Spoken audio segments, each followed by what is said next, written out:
नमस्कार, good evening, शुभ संध्या। घड़ी में रात के 8:30 होते ही हम हाजिर हैं आपका अपना खेल कार्यक्रम स्पोर्ट्स कैन लेकर। मैं हूं धर्मेंद्र और आज के हमारे मेहमान हैं वरिष्ठ खेल पत्रकार सौमित्र बोस। सौमित्र, स्वागत आपका। नमस्कार, गुड इवनिंग। न्यूजीलैंड और भारत के बीच जो मुकाबला इस समय चल रहा है, जिस तरह की बल्लेबाजी न्यूजीलैंड की टीम कर रही है, ऐसा लग रहा है कि एक अच्छा खासा टोटल आज खड़ा होने वाला है। हालांकि अभी तक जो इससे पहले के मैचेस हुए हैं, बड़े स्कोर वाले मैचेस नहीं रहे हैं। अच्छा स्कोर देखिए, 93 for 2 13 ओवर में जी, बहुत ही अच्छा शुरुआत है, खास करके कि इंडिया को सेकंड बैट करना है और दुबई में अभी जो आपको जो वो है ड्यू फैक्टर बहुत काम करेगा। जी, हम आपके साथ इस खबर पर करेंगे चर्चा और तमाम खेल खबरों पर भी करेंगे बात, लेकिन पहले अब सुर्खियां। आईसीसी महिला 2020 क्रिकेट विश्व कप में भारत और न्यूजीलैंड का मुकाबला जारी। दक्षिण अफ्रीका ने वेस्टइंडीज को 10 विकेट से हराया। हॉकी इंडिया लीग नए स्वरूप के साथ दिसंबर में शुरू होगी। इस बार महिला टीमें भी लीग में भाग लेंगी। पेरू में विश्व जूनियर निशानेबाजी चैंपियनशिप में युवा निशानेबाज मुकेश नीलवल्ली ने चौथा स्वर्ण पदक जीता और रोहन बोपन्ना और इवान डोडी की जोड़ी ATP Shanghai masters tennis tournament के दूसरे दौर में पहुंची।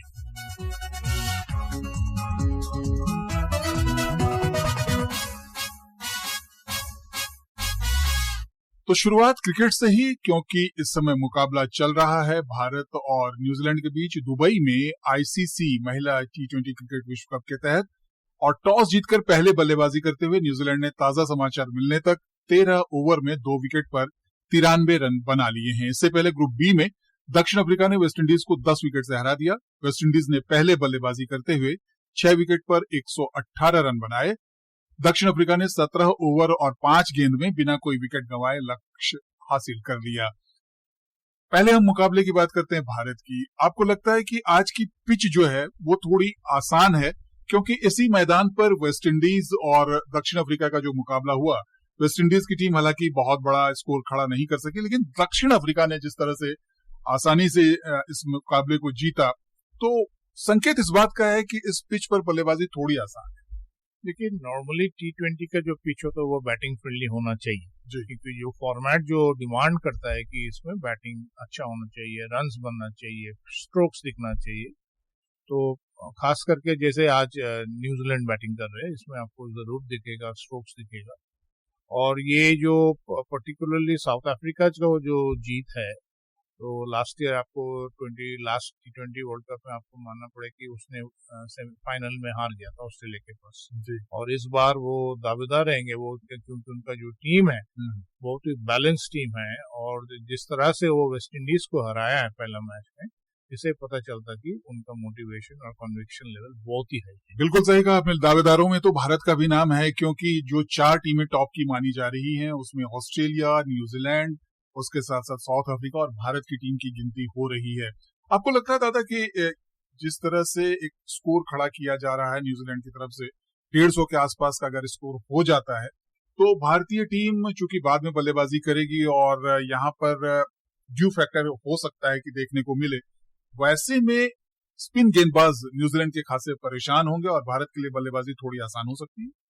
फिर भी देखिए, अभी भी 7 ओवर बाकी है। 7 ओवर में T20 में कुछ भी हो सकता है। 93 for 2 तो बहुत अच्छा शुरुआत है। देखिए, 120 अगर क्रॉस कर गया तो इंडिया के ऊपर प्रेशर जरूर आएगा, क्योंकि न्यूजीलैंड के पास गेंदबाज है तो इंडिया को रेस्ट्रिक्ट कर सकते हैं। तो हमें सुनने में आया कि हरमनप्रीत नंबर 3 बैटिंग करेगी और इंडियन का बैटिंग ऑर्डर कम से कम लगभग तैयार की, क्योंकि 2 वार्म अप मैच में हमने 2 मैच जीता है जी, खास करके। और शफाली वर्मा का जो फॉर्म है, अगर वो ठीक से चल पाया तो शायद हम 130 तक चेस कर लेंगे। तो चलिए इंतजार करते हैं इस मैच के परिणाम के आने का। उधर भारत और बांग्लादेश के बीच 3 2020 क्रिकेट मैच की श्रृंखला रविवार से शुरू होगी। श्रृंखला का पहला मैच ग्वालियर में खेला जाएगा। 2 मैच की टेस्ट सीरीज में बांग्लादेश का 2-0 से क्लीन स्वीप करने के बाद मेजबान टीम का इरादा 2020 सीरीज में भी जीत का है। सुनते हैं एक रिपोर्ट।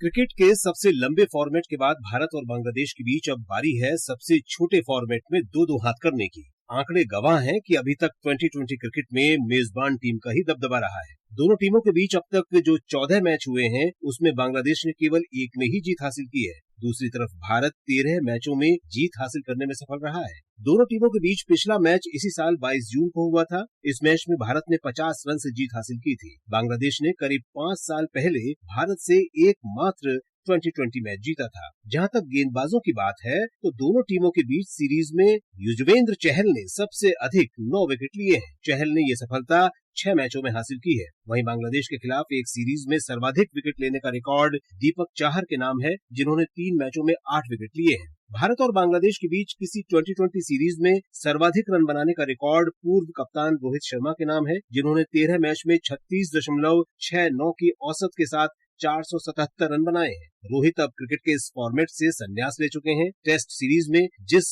धमाकेदार अंदाज में टीम इंडिया ने पड़ोसी देश की टीम को घुटने टेकने के लिए मजबूर किया था, उम्मीद है कि वैसा ही सिलसिला इस सीरीज में भी जारी रहेगा। Vishal Sharma, sports camp.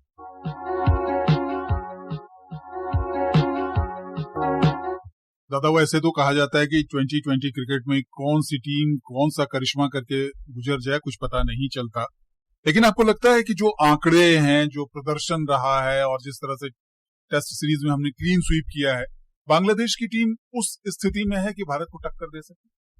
टक्कर तो दे सकते हैं धर्मेंद्र, मगर T20 फॉर्मेट में आंकड़े जो कुछ कहता है, मगर हमको भी देख सोचना पड़ेगा कि इंडियन टीम का स्ट्रेंथ देखिए जी।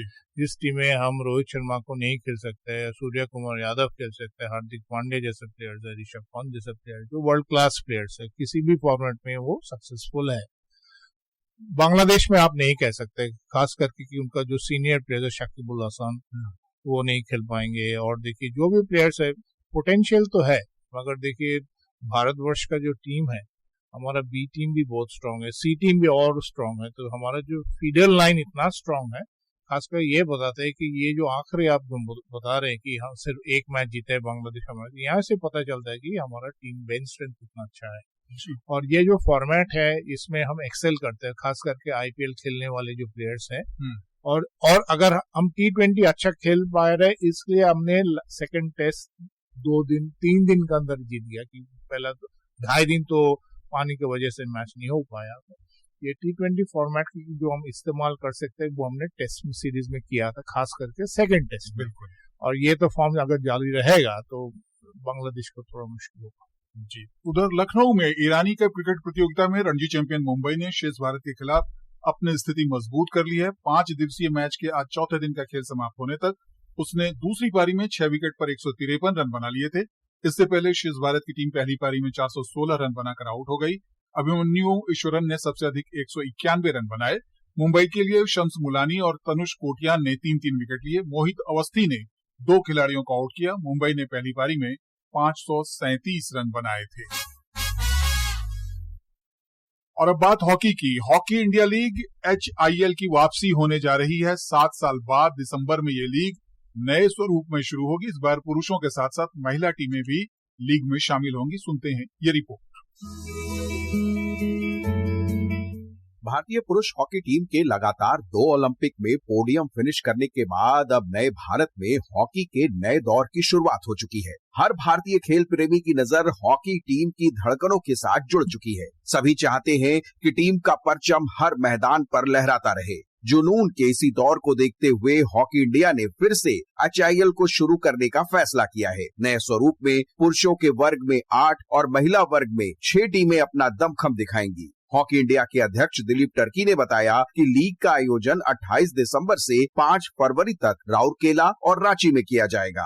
इस लीग में हमें ध्यान रखा गया कि 1-2 साल में जितने भी हमें फॉर्मर खिलाड़ी हैं वो भी खेल सकते हैं। हाँ, फ्रेंचाइजी जो है उनके बिडिंग प्रोसेस में, ऑक्शन प्रोसेस में आना है और सबको मौका दिया जाएगा। जो भी खेल रहे हैं सबके लिए ओपन है। हाँ, बस उनको फिट रहने की जरूरत है।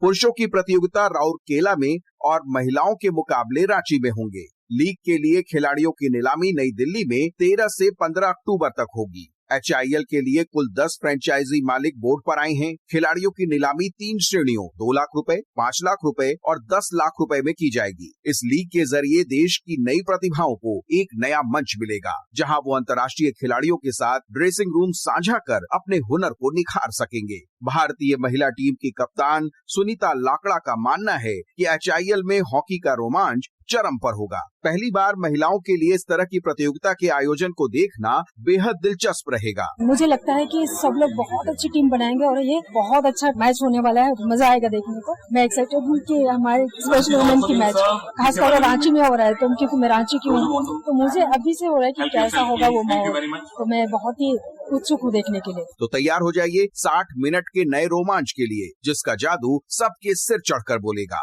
नई प्रतिभाएं निखरेंगी, हॉकी का नया दौर परवान चढ़ेगा और भारत में हॉकी का स्वर्णिम दौर फिर वापस लौटेगा। Shashank Kumar, sports scan. 7 साल बाद इस लीग की वापसी और इस बार खास बात की महिला टीमें भी इसमें शामिल होंगी, किस तरह से आप देख रहे हैं?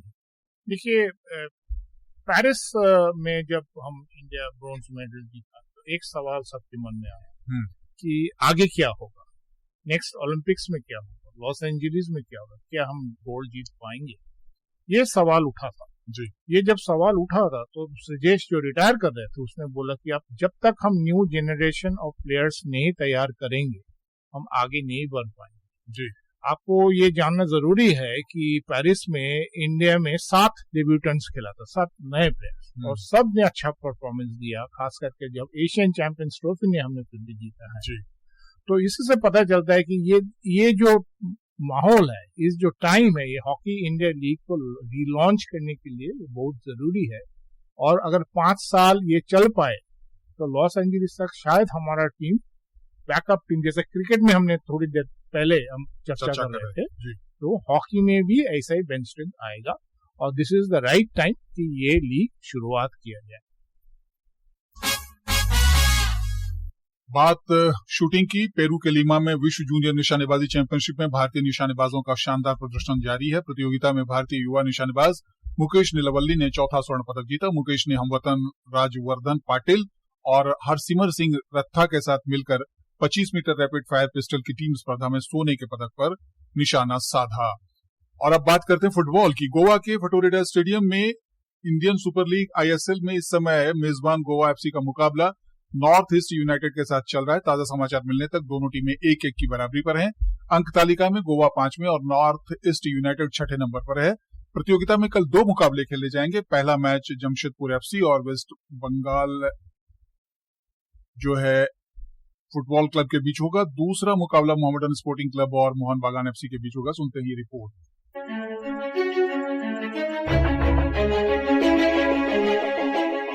जमशेदपुर की टीम जब अपने मैदान पर मुकाबले में उतरेगी तो उसका हौसला 7वें आसमान पर होगा। उसने अभी तक अपने 3 में से 2 मैच में जीत हासिल की है, जबकि 1 में पराजय का सामना करना पड़ा है। 6 अंकों के साथ तालिका में जमशेदपुर तीसरे नंबर पर है। दूसरी तरफ लगातार 3 हार के बाद ईस्ट बंगाल का मनोबल टूटा हुआ है। ऐसे में वह वापसी के लिए पूरा जोर लगाएगी। जहां तक दोनों टीमों के बीच मुकाबले की बात है, जमशेदपुर FC पिछले 3 मुकाबलों में ईस्ट बंगाल से नहीं हारा है। ISL में दोनों टीमों का 8 बार आमना सामना हुआ है, जिसमें से जमशेदपुर ने 3 बार जीत हासिल की है, जबकि ईस्ट बंगाल 2 बार और 3 मैच ड्रॉ पर खत्म हुए हैं। उधर दूसरे मुकाबले में कोलकाता के सॉल्ट लेक स्टेडियम में मोहम्मदन स्पोर्टिंग का लक्ष्य दिग्गज टीम मोहन बगान को मात देने का होगा। पिछले मैच में चेन्नई FC को 1-0 से हराकर इसने ISL में अपनी पहली जीत हासिल की। दूसरी ओर मोहन बगान को अपना पिछला मैच बेंगलुरु FC के हाथों 0-3 से गंवाना पड़ा था। यह टीम खुद को संगठित करके एक बार फिर से पूरी ताकत के साथ जीत हासिल करने का प्रयास करेगी। मोहम्मदन स्पोर्टिंग 3 मैचों में 1 जीत, 1 हार और 1 ड्रॉ के बाद 4 अंक लेकर अंक तालिका में 8वें स्थान पर है। मोहन बगान की भी स्थिति लगभग बराबरी की है, लेकिन वह 2 स्थान नीचे 10वें नंबर पर है। ऐसे में दोनों टीमें जीत के साथ 3 महत्वपूर्ण अंक हासिल करने के लिए जी जान लगा देंगी। Jyotsna Pandey, sports scan. तो चलते चलते बस इतना बताने का वक्त रह गया है कि न्यूजीलैंड ने बना लिए 137 रन 4 विकेट के नुकसान पर 16वें ओवर तक। और दादा अब घड़ी की सुइयां कह रही हैं कि आज के हमारे स्पोर्ट्स कैन कार्यक्रम का समय समाप्त हो रहा है। तो समुद्र द्वारा स्टूडियो में आने के लिए, बातचीत के लिए बहुत बहुत शुक्रिया। नमस्कार दोस्तों, आपसे फिर मुलाकात होगी कल ढेर सारी नई खेल खबरों के साथ। मुझे भी दीजिए अनुमति। नमस्कार।